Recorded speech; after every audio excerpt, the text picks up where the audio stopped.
On the busy streets of Mexico City, people flee for their lives. I had the time to turn around and I started running away from it. And I remember thinking that, well, this is it. An out-of-control jet sets the financial core on fire. It was a disaster. The president's right-hand man is killed in the crash. A major political figure for the future in Mexico. In a nation at war with drug cartels, there was a lot of narco trafficking going on, a lot of drug culture. It seems the violence has reached a terrifying new level. Oh my God! It was a natural question. Was this an assassination?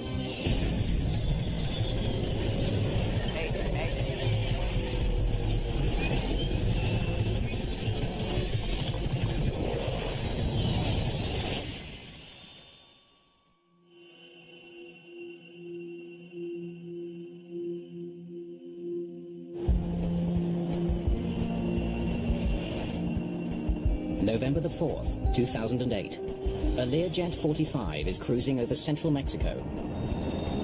Victor Mike Charlie, radar contact. Descend to 200. 200, Mike Charlie. Alvaro Sanchez and Martin Oliva are at the controls. Both pilots are captains. But tonight, Captain Oliva is flying the plane. I'll start setting 250, Alvaro, okay? Sounds right to me. The flight is a special government charter. We must be getting close. The country's interior minister and his entourage are flying to Mexico City. We have a few minutes. Show me that report. Juan Camilo Murillo is just 37 years old and already a rising star on the Mexican political scene. Anybody who becomes Interior Secretary has become a very important figure in Mexican politics. He was considered a personal friend of President Felipe Calderón. The politicians are on their way back to the capital after a day of talks aimed at combating the nation's skyrocketing rate of violent crime. 2008 was a key year in terms of drug-related violence in Mexico. A year of major escalation. And we saw a time where people began to get very worried about where this could go. The Mexican government has chartered a Learjet 45 for the flight. It's a high-performance aircraft that's also economical to fly. Victor Mike Charlie, descend to 15,000 feet. Altimeter 3024. 15,000 with 3024, Mike Charlie.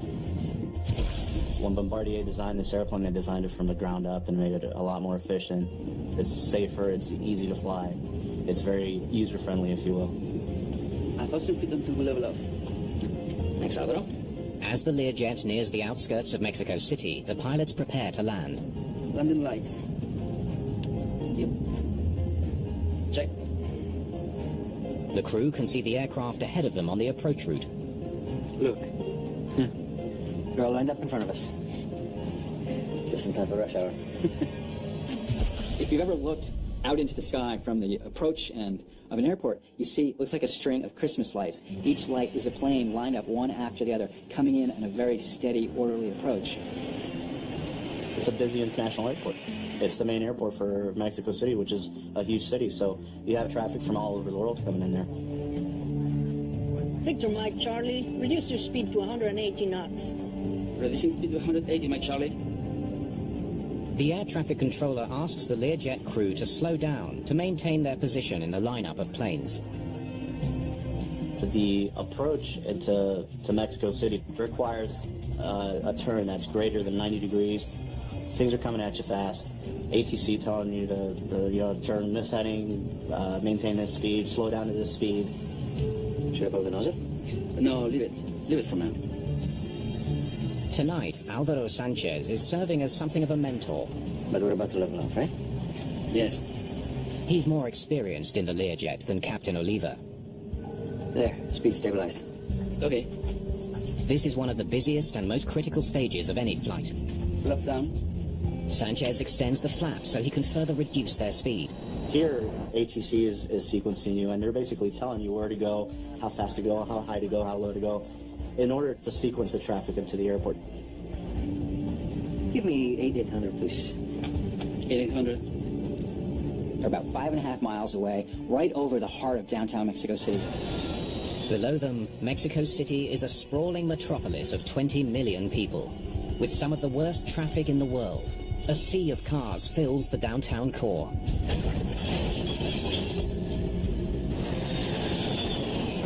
Oh my God! All of a sudden, chaos. They're flown upside down and they're hurtling towards the ground. Screams, pandemonium, sheer terror. Without warning, the Learjet goes into a steep dive and plummets towards the ground. What do we do? I don't know! Give it to me! Give it to me! The first officer calls for control of the plane. He hauls his control column back, trying to pull the plane out of the dive. Ulrike Bjorkstam is in the street below, waiting for a cab. All of a sudden, I saw this plane flying like really low. I had the time to turn around and I started running away from it. But of course, the plane was a little bit faster than what I was. They aren't much higher than the skyscrapers in downtown. They can read the signs on the buildings. They can see the people walking on the streets. I remember thinking that, well, this is it. This is it for me.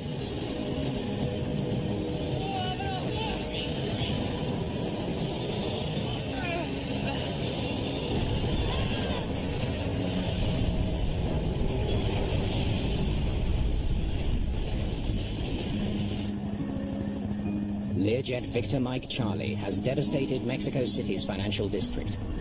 It was a disaster. Witnesses said that the flames reached higher than the surrounding buildings. None of the 9 people on board have survived. The crash has also killed 7 people on the ground and injured dozens more. Ulrike Bjorkstam has been knocked senseless by the blast and scorched by the flames. I was quite badly burned, and it was almost as if I heard a voice in my head. It was this one thought that I had, that I need to get up now if I'm ever going to get up. Just remember, like, a lot of explosions, cars exploding, and there was this man running towards me and asking me, like, what was that? What happened? Was it a bomb? No, it was a plane.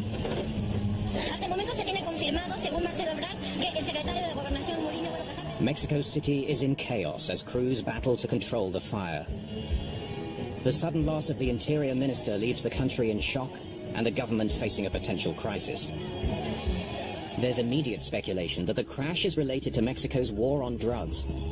This happened in a year when there have been intense confrontations between drug cartels and police, when drug cartel assassins had been murdering officials in their own homes. Adding to the speculation is the fact that Mexico's drug czar, José Luis Santiago Vasconcelos, was also on board.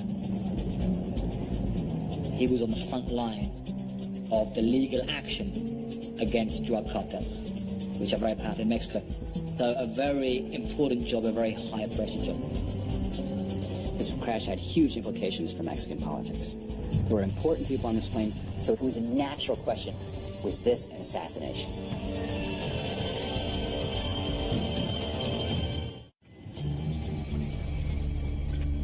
The morning after a government Learjet slams into the heart of Mexico City, investigators begin their work at what may well be a crime scene. One of the high-ranking politicians on board, José Luis Santiago Vasconcelos, has been a target in the past.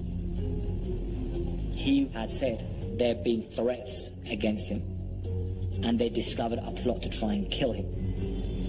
Have the cartels finally succeeded? If so, it would mark a dangerous escalation in their war against the Mexican government. This is really concerning. This is no longer simply a criminal problem. It's starting to become a national security issue. And there was much fear across the country. Desperate to quell public anxiety, Mexico asks for help from the United States. They call in the FBI and the National Transportation Safety Board. The NTSB's Joe Cedar knows this is an assignment like no other. As soon as we heard that there was what we would say the equivalent of the Mexican vice president on board, I knew that it was going to be a very political investigation and would require a lot of politics, a lot of interpersonal skills, more than even just the technical side of things. Joe Sidor, NTSB. Amid the chaos of the crash site, Seedor's first job is to try to identify all the aircraft debris. All right, if you're absolutely sure it's from the plane, it goes over there. Okay? Everything else I want here. It's a monumental task. With so much damage to buildings, cars, and the city itself, isolating wreckage from the Lear jet is next to impossible. This plane crashed into rush hour traffic in the middle of one of the world's busiest cities. There's wreckage everywhere. There's debris. Is it a car? Is it a plane? Who knows? I mean, it's just a mess. Investigators make an early breakthrough. They recover the plane's flight data recorder. If it survived the fire, it could hold crucial clues about what went wrong. We can glean out a lot of information from the recordings from air traffic control, from the impact, from radar, but to get some very specific information, we would really want that flight data recorder to tell us what the flight of the aircraft was. That's great. One down, one to go. All right, it's got to be nearby. Let's keep looking. But the second black box, the cockpit voice recorder, is still missing. Investigators need to find it, and fast. Faced with the suspicious death of two key members of the government, President Felipe Calderón himself is watching their every move. In fact, I briefed the President of Mexico, President Calderón, at least 3 or 4 times. I was dealing with his aide, his personal aide, on a daily basis, if not hourly basis. One of the things that he wanted to prove was that this was not either a drug hit or a political assassination. President Felipe Calderón was very vested in this case. So the pressure on the investigators doing this was absolutely immense. They had to get answers. They had to get them soon. Investigators intensify their search for the missing voice recorder. Hey, this is what we're looking for. But bear in mind, it might not be orange anymore. With a fire like that, this thing could be burnt black. All right, let's go. Spread out. We got photos down so that everybody would know what it looked like, and we had to tell them, no, these are orange photos, but they could be anywhere from brown to black to being crumpled up. While aircraft investigators comb through the wreckage, the FBI begins testing for explosive residue, evidence that a bomb downed the plane. But with so much debris to test, getting a definitive answer won't be easy. An intensive search for the cockpit voice recorder turns up nothing. Until an overlooked piece of blackened debris suddenly catches an investigator's eye. It was interesting because we had been walking over the CVR the entire time we were on scene. But because it was brownish black, and it was on its side, I believe, that we just didn't identify it initially. Let's see what we got here. I must have walked over this 10 times. Mexican investigators will accompany the boxes to Washington, D.C., where experts at the NTSB will do their best to recover the crucial data. They do not have the recorder labs available like we have here in the NTSB. And so they were very open to the fact that as soon as they found it, it was a given that they were going to be coming to Washington, D.C. Oh, what have we got here? Back at the crash site, a wing embedded in the roof of a car is one of dozens of pieces of wreckage Seedor needs to chart. It's the right side. It's the right wingtip. He wants to know if the plane came down in one piece, or if it broke apart in mid-flight, something that would point strongly to a bomb. Well, this is the nose. The whole plane's here. There's no way it blew apart in the air. So we had the left wingtip, both left and right, horizontal stabilizer and the vertical stabilizer. This told us that the whole aircraft had made it to the accident site, as we say.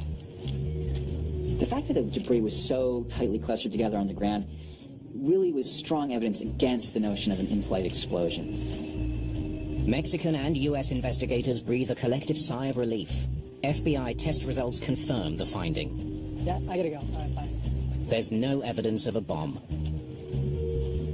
When the FBI took samples around various parts of the aircraft, and even, I believe, even on parked cars and in the building, they found no trace of any explosive device.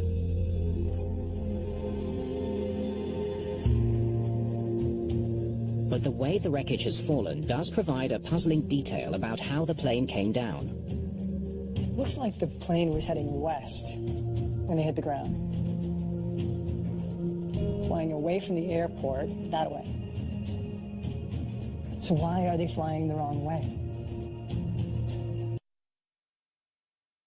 We knew that he was coming into Mexico City, and the first thing that we noticed was that the aircraft, when it struck the ground, was actually moving away from the airport.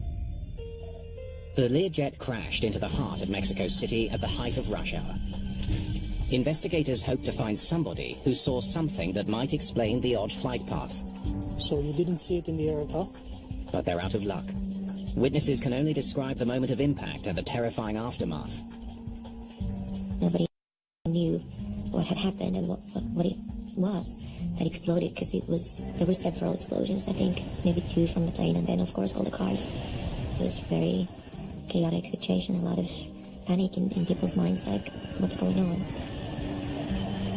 No one can tell investigators anything about how the plane was flying before it suddenly changed direction and crashed. How we say it with investigators is the accident didn't happen here. This was the result. The impact of the ground was the result of the accident, which occurred at altitude. And because of that, we didn't really have any witnesses to that part of the flight. It's a disappointing setback for investigators. One that only increases the pressure to explain the mysterious crash in the Mexican capital.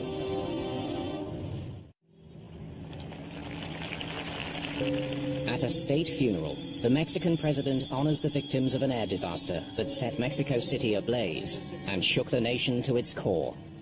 Al licenciado Juan Camilo Mourinho Terrazo, secretario de Gobernación, así como a sus destacados... President Felipe Calderón lost a good friend and a protege, as well as his number 2 in the government. The somber moment is a reminder that there is still no explanation for the crash that killed 16 people. For those who survived, it's a reminder of how lucky they are. I felt guilty of being alive because so many other people got killed, and it could have been me. So why did I survive and not the rest of the people who were next to me on the street?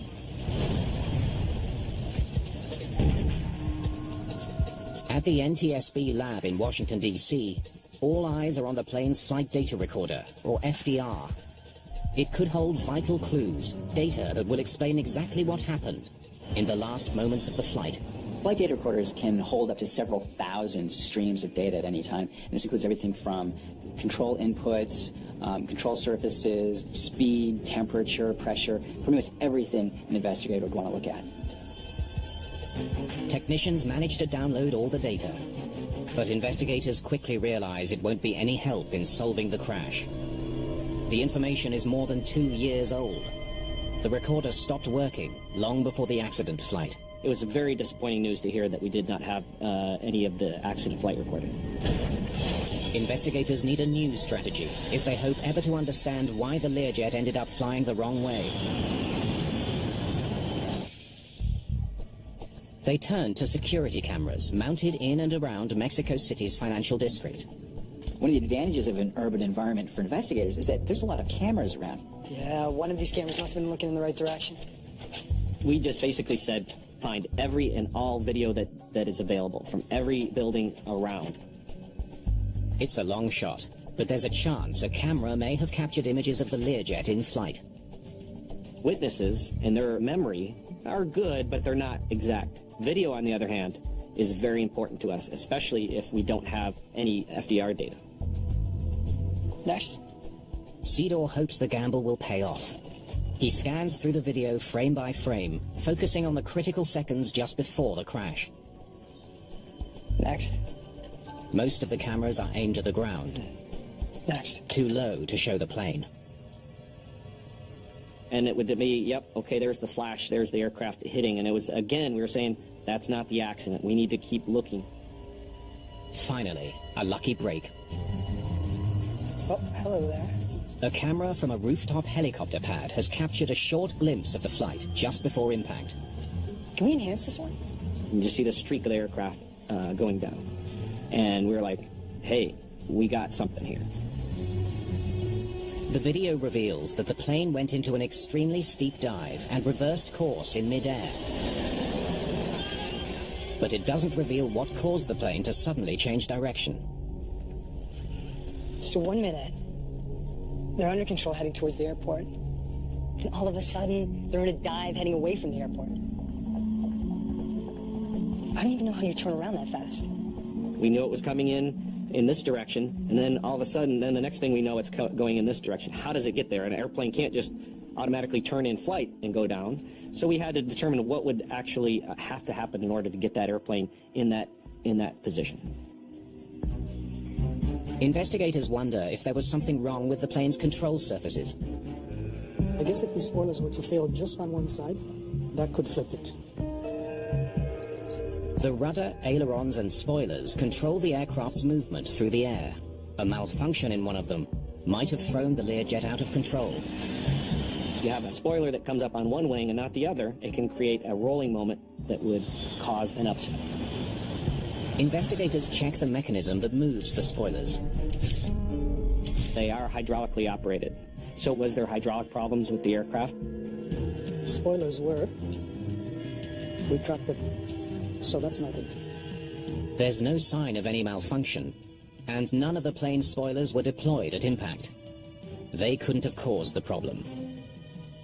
One by one, investigators carefully examine every control surface on the plane. They all check out. We had no evidence to suggest that this was a mechanical failure in the aircraft. It's another dead end. Investigators are no closer to understanding why a government-chartered Learjet suddenly veered off course and slammed into Mexico City.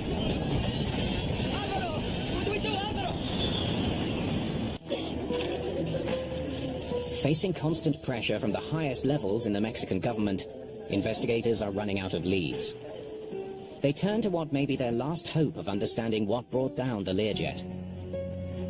The cockpit voice recorder. The cockpit voice recorder doesn't just give you voices, it gives you alarms, it gives you wind sound, any other relevant audio cue that can help you figure out what happened in that crucial moment of the flight. We have a few minutes. Show me that report. Despite some damage from fire and impact forces, technicians have been able to recover the recorded data. We knew we didn't have FDR. We were glad to hear, though, that the CVR did work and that the accident flight had been captured. All right, I think we waited long enough. Let's hear it. Victor Mike Charlie, reduce your speed to 180 knots. Reducing speed to 180, Mike Charlie. Because it's a small aircraft, we could hear not just all the sounds that were in the cockpit, but we could also hear the sounds in the cabin. We must be getting close. As they listen to the moments just before the crash, they hear nothing out of the ordinary. No, leave it. Leave it for now. One of the things that it did reassure us is that there was not an intentional act that brought down the aircraft. There was no sounds similar to a struggle. There was no sounds of an explosive device. And so that helped close the book on that aspect of the investigation. The mystery of what did cause the crash persists. Left down. Investigators listen as the pilots descend towards the runway. Look. They're all lined up in front of us. All seems well, until... Turbulence from that thing. Oh, man. One of the interesting things that we did here was that the flight crew did mention turbulence. What the hell? All right, sounds like that's where the trouble starts. Where are we at? 14 seconds before hitting the ground. It seems the Learjet hit a patch of violently unstable air. Oh my God! All of a sudden, boom, they're upside down, plummeting towards the ground. What do we do? No! Without the flight data, the voice recording leaves investigators with only a partial picture. We don't know exactly what each of these pilots was thinking at the time. We don't know what control inputs were being made, but it shows that there was that confusion factor in the cockpit of what to do, how to recover the aircraft from the upset. They don't seem to know what hit them. What do we do, Alvaro? Give it to me! Give it to me! You know, hearing that sound and, you know, putting myself in their place and knowing what that outcome is going to be, it's got to be horrible. It's yours, Alvaro! They tried to pull out, it wasn't enough. They had so little time, they had so little altitude.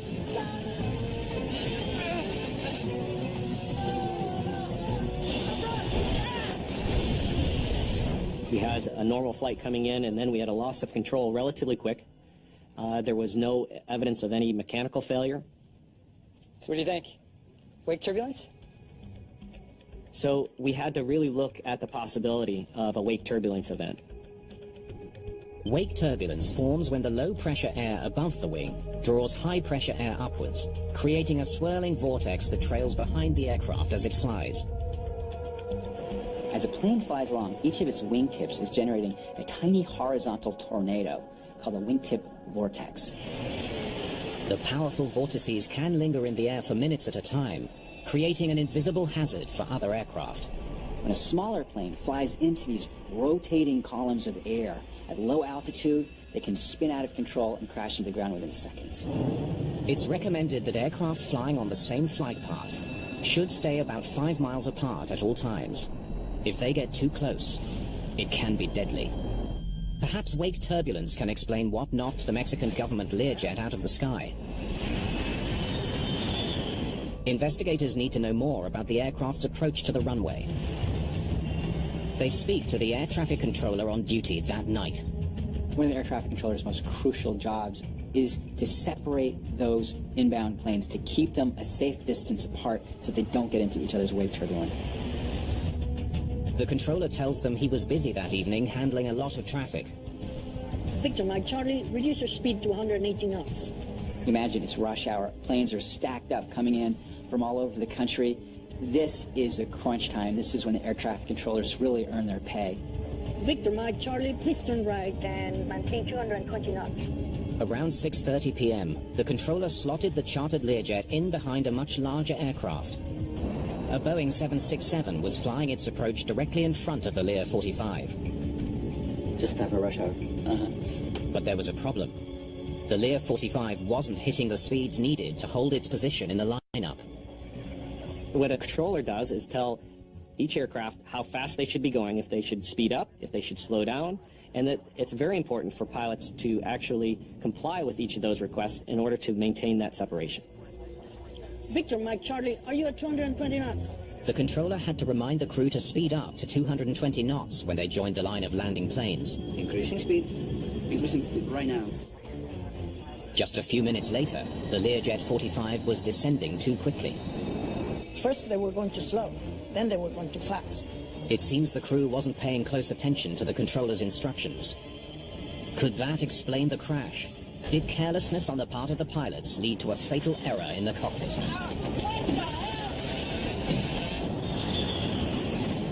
Investigators need to know exactly how close the Learjet came to the 767. They analyzed data from air traffic control radar in the final minutes before the accident and make a surprising discovery.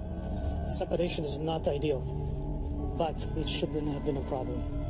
It seems the Learjet never got close enough to hit the 767's wake. They got close to the preceding 767, but it wasn't something that was, oh, okay, they got within a mile. They were still about 4 miles away from the 767. It wasn't anything that was very apparent that a wake turbulence encounter would have caused this accident. So we had to go back and do a lot more work in order to understand why this particular day, at this particular time, that 767 wake turbulence affected the Lear 45. What the hell? The turbulence from that thing. Oh, man. Conflicting evidence has brought the Lear 45 crash investigation to a surprising impasse. While the cockpit recording points to wake turbulence as the culprit, radar data suggests the government jet was never close enough to the plane in front for wake turbulence to be any problem. To try to resolve the conflict, investigators take an unusual step. They download the flight data recorder from the Boeing 767 that was flying ahead of the Learjet. If something was causing the 767 to produce more wake turbulence than usual, the plane's flight data should tell them. The data from that preceding plane's flight data recorder, the speed, the flap settings, would give a good clue as to what kind of wake turbulence that plane would be putting out. But the data reveals nothing unexpected. It seems the 767 was generating a normal amount of wake turbulence. Investigators are missing a piece of the puzzle. Then they factor in some additional information about the weather that changes everything. One aspect of wake vortices is to understand the weather, the current weather that's going on. They learned that the 767's wake vortices would have lingered for longer than usual, putting the Learjet in lethal danger. The reason? Extremely calm weather. the wind wasn't strong enough to disperse them. Normally, you think of calm air, clear skies, no wind, great conditions for flying. Actually, calm air is worse for wingtip vortices because the wind doesn't break them up and chop them up into innocent pieces. Their danger remains potent. We had a calm atmosphere. We had a heavy aircraft in front, we had a light aircraft behind. All the circumstances came together to have that trailing Lear 45 have an encounter with the wake turbulence of the 767. The crew could see the 767 ahead of them. He's starting to turn. So, he's 5 miles from us. But they mistakenly thought they were still a safe distance away. When you look out your cockpit window, you see this tiny dot ahead of you. It's almost impossible to tell just by eyeballing it how close that plane in front of you really is. Like a sledgehammer from above, the wake turbulence slammed into the smaller plane, flipping it over. It's this powerful force, but you don't know that you're about to hit it until you're already in it. This explains the mid-air change of direction. The aircraft rolled around into a sort of a barrel roll, and then as it was coming around, they were pulling out. And if they would have had another maybe 1,000 feet or a couple thousand feet, that they could have actually recovered the aircraft. You know, at that point, they're along for the ride, and you don't have time. You don't have time. You barely have time to realize that you're going to die.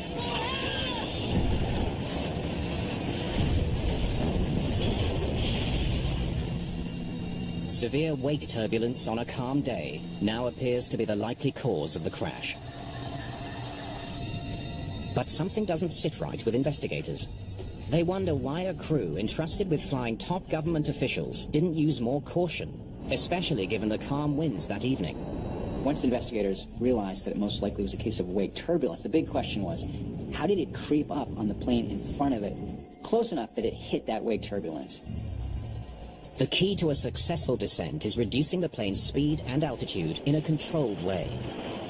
When you're coming into a busy airport at peak rush hour time, you don't have a lot of room for error. You can't screw up. You have to know what you're doing.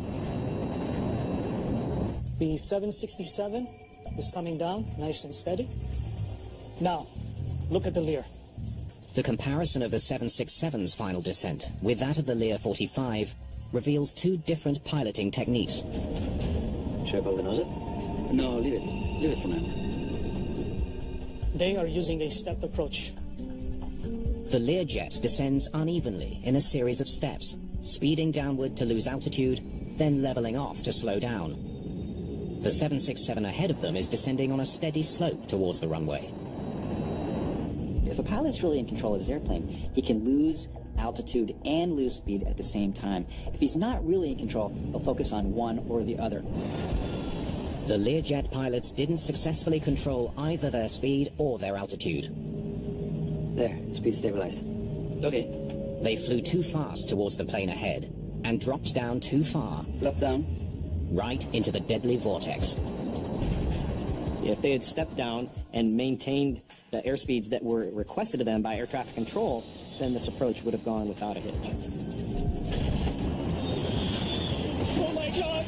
If you're not paying attention to air traffic control, if you're not paying attention to your speed, things can get beyond your control very quickly. What do we do,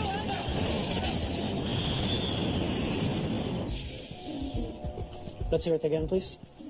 Investigators need to know, how could the crew have made such a critical piloting error? The cockpit voice recorder points them to the answer. Now we're going to put in the vertical nav all the way. And there are 1-2,000. They hear something unsettling from early in the flight. 1-2,000. It won't let me. It doesn't indicate it either. It has to be. The pilots don't seem to know how to operate the Learjet's flight management system. That's weird. It's the system that controls most of the aircraft's critical functions. It's really striking how they seem confused by the controls of their airplane. These guys are trying to figure out what knob does what dial means what. It's like guys who are just unboxing a VCR and trying to figure out how to program it. Okay, I've heard enough. For investigators, the discovery raises a troubling new issue. What kind of pilots don't know how to program their plane?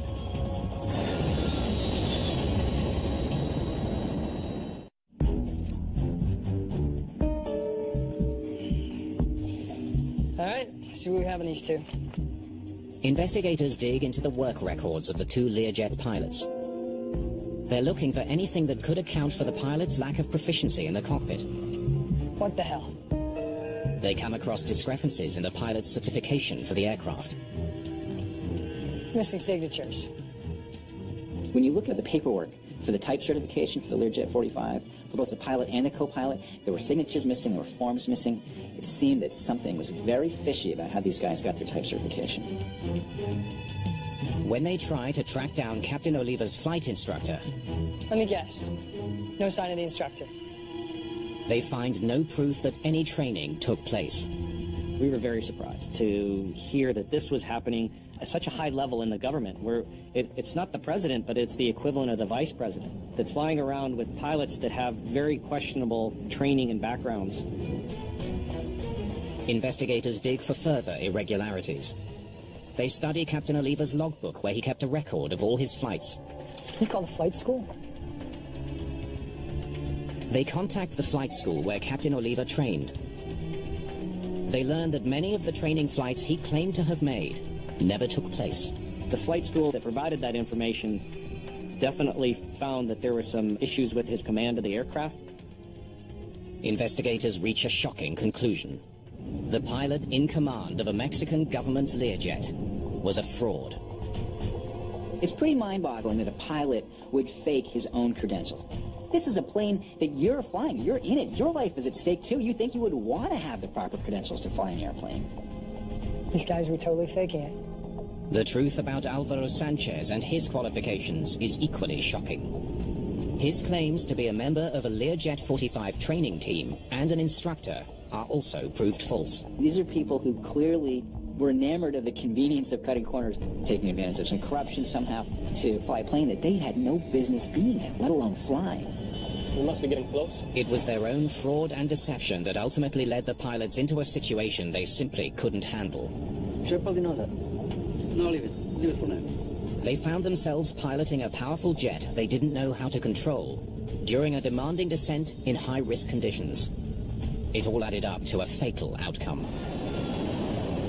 It's highly irresponsible. It's irresponsible because at that point you're putting yourself in danger, you're putting the people that you're flying, you're putting them in danger, you're violating their trust. In the aftermath, Mexican authorities suspend the licenses of 2 flight schools suspected of issuing false training documents to the Learjet pilots. Some of the recommendations from this accident was to have more oversight authority for these type of flights, because there is a need for these important political persons to have the best possible flight crews, the best possible aircraft, the best possible operation there is in order to have safe flights. This job might have seemed like a really appealing one, to fly around with the most important people in the country. And that might have made them feel like it was worth it to cut corners on their training and their credentials. But it was a heavy price to pay.